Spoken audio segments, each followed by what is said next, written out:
I am the ignorant intellectual, and this is a space where you are invited to think about your thoughts. 5 reasons many of us are tired. And guess what? It ain't because we sleepy.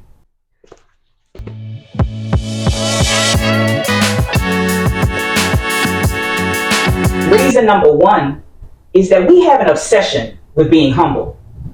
A humility obsession.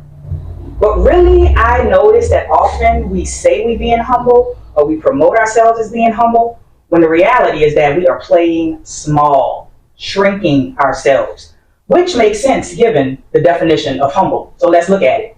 It's either an adjective or a verb. The adjective form says having or showing a modest or low estimate of one's own importance. Verb means to lower someone in dignity or importance. And because this is a space where you are invited to think about your thoughts, I got to thinking about my thoughts. What is it that got me feeling like, why are people so obsessed with being humble? And I realized maybe it's not about the word itself, but more so about the obsession of people humbling other people, or teaching children they need to be humble, to put people in their place, to remind them of where they came from. And so that feels like it's reducing them when they get out of line. All of these phrases we had heard. So really, I think it's more about the power dynamics and the relational aspect of excelling and the negative impact of excelling.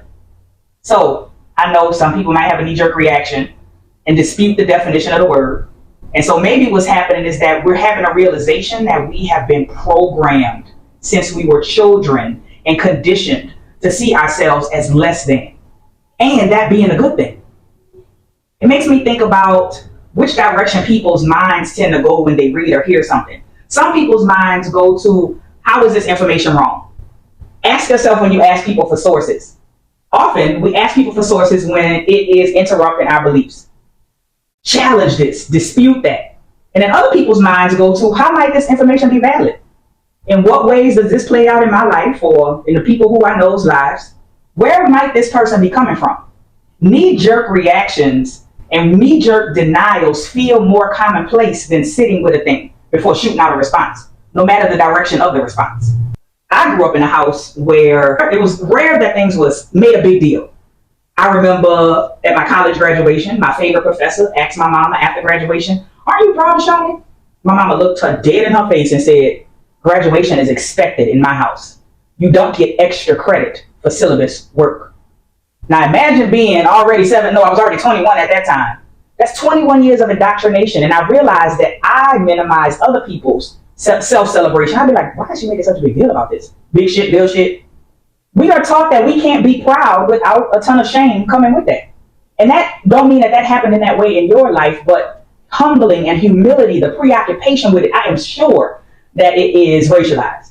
I'm sure that there's something connected to blackness and humility. And this reducing one's self-importance, diluting it, playing small, and that being validated. And often when we look at, there's something about when we turn teenagers. I think younger kids that are black, they love themselves, and then something happens.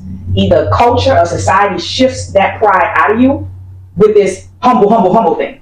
So some alternatives to this desire to be humble can be things like, I am grateful, I am appreciative, I am thankful, I am happy, I am glad. I actually talked about this about a year ago on my Instagram page, and one of my followers, Elizabeth, introduced some indigenous perspectives around humility that really touched my heart.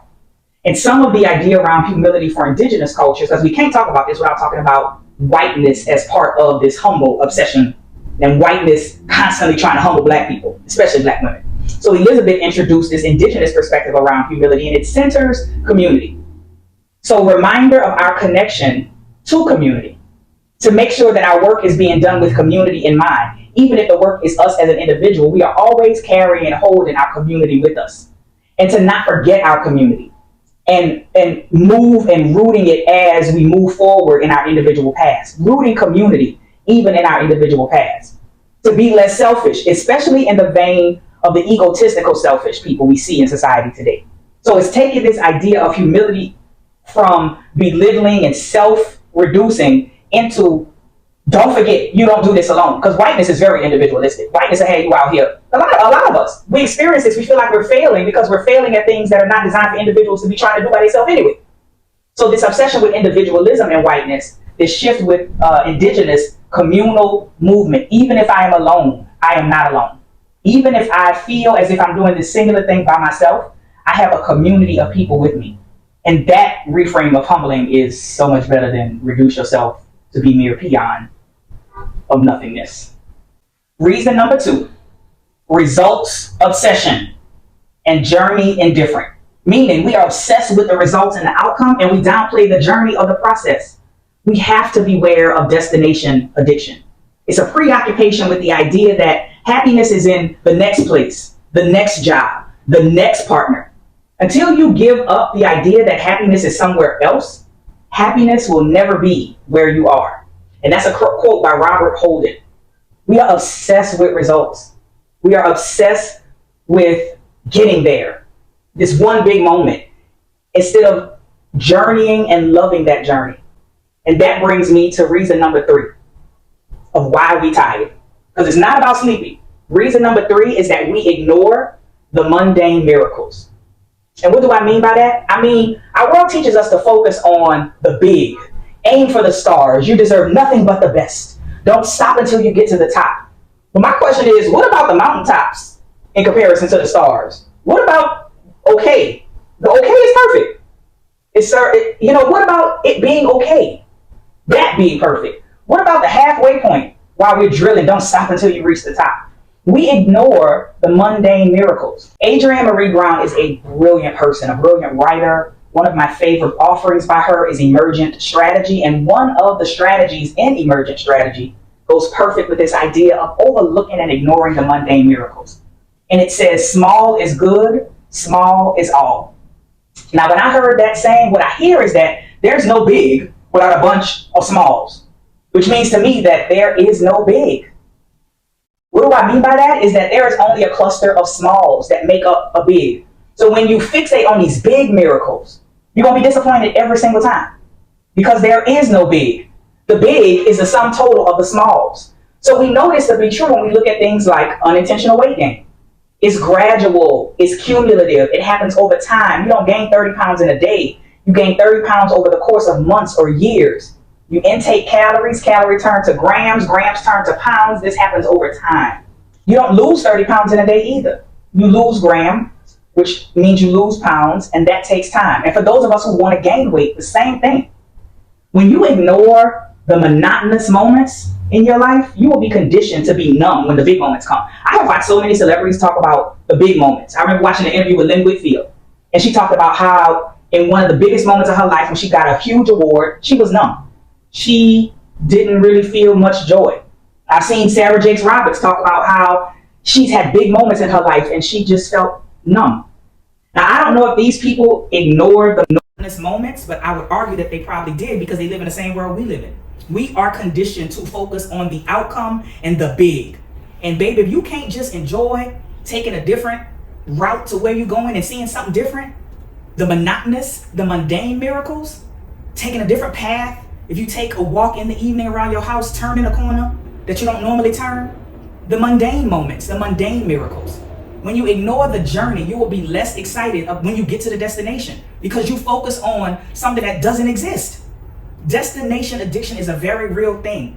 It's not simply sociology. It is literally biochemistry, the makeup of your brain. This is dopamine, the happy hormone. But what is dopamine? It is temporary.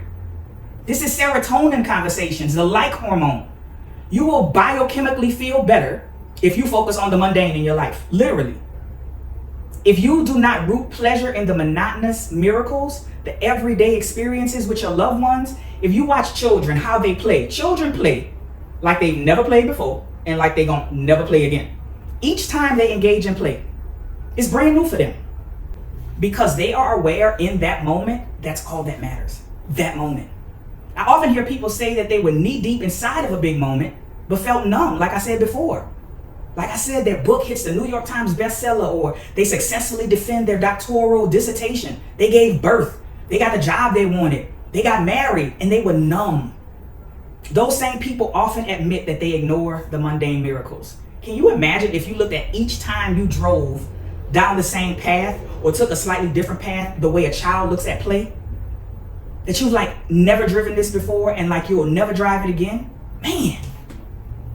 Reason number 4 we tired that don't have nothing to do with sleep is expertise without accountability. Now, I was on the IG Live with Alexis Pauline Gums, and she called this thing what it was: the depth of relationship. The deeper the relationship with the thing, the more accountability is required. Meaning, the more of an expert you are about something, the more accountable you must be. But we run around here bragging about being experts and being almost little to no accountability.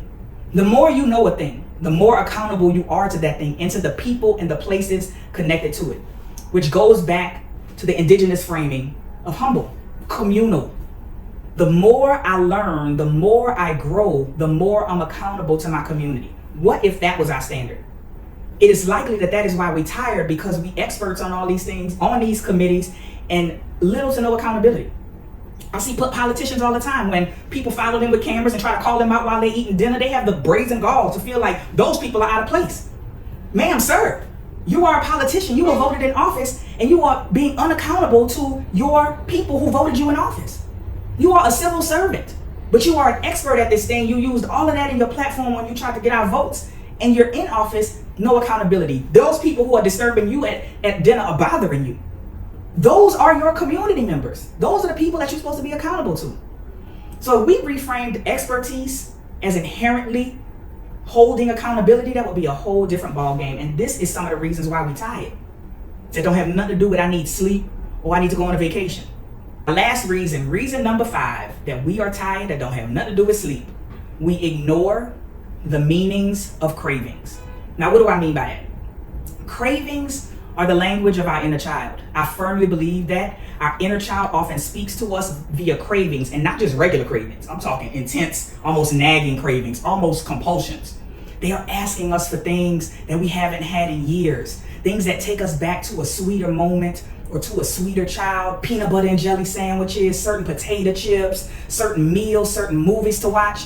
When you get that almost compulsion to have that peanut butter and jelly sandwich, cave to the crave. We are ignoring what cravings mean. Cravings mean our inner child is asking us for something. Our inner child needs us for something. And we often ignore the meanings of those cravings, and that is exhausting. The last time I was at home in New Orleans, out of nowhere, I got this craving to play a game, to go try to find all of these old places from my childhood. My aunt's church, my old church, the place where we used to get seafood from for Lent. Go try to see if you could remember all these places in New Orleans, although so many parts of New Orleans look different. It was a craving. It was my inner child saying, I need you.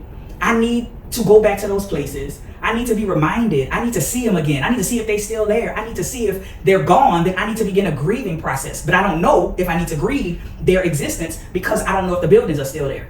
So all of that is just, I began to have a craving for shrimp po' boy from Triangle Deli, and I caved to the crave. I went and got my shrimp po' boy, I got my bell peppers. My inner child needed that. Those moments when my mama would send me to Triangle to go get food for Lent or to go get food on a Friday. The cravings are the language of the inner child. I firmly believe that. And so, cave to the crave. So I say all of that to say 5 reasons why we tired that don't have nothing to do with sleep. Imagine if all of these realities weighing on us, don't you think the result would be that we tired? And this is not a tired that can be assuaged by just getting into bed and going to sleep or just booking a trip. This is a soul fatigue that I'm talking about in this video. Not something just taking a nap can fix. This requires us releasing things that we've been conditioned to believe matter and replace them with the things that actually do matter, which is giving our inner child airtime, feeding our inner child, thinking about humility in a different way. This is not just let me go get in the bed. Let me go get my nails done. Let me go book a spa trip. This is how can I replace the things that I've been conditioned to think matter with the things that actually do matter. These things don't just pop up out of thin air. We don't just become typically drastically sick out of nowhere. It's cumulative. It was things that were showing us over and over slowly but surely that built upon themselves. It went from a pebble to a boulder. And we ignored each pebble until it boom, mollywopped us upside the head. So these are some of the reasons why we're tired that don't have nothing to do with sleep. These are some of the things we need to tend to in order to restore ourselves. You know? So if you like what you heard, like, share, comment, subscribe. Remember, this is a place where you are invited to think about your thoughts. You ain't gotta agree with me, but at least know why you think what you think. Peace.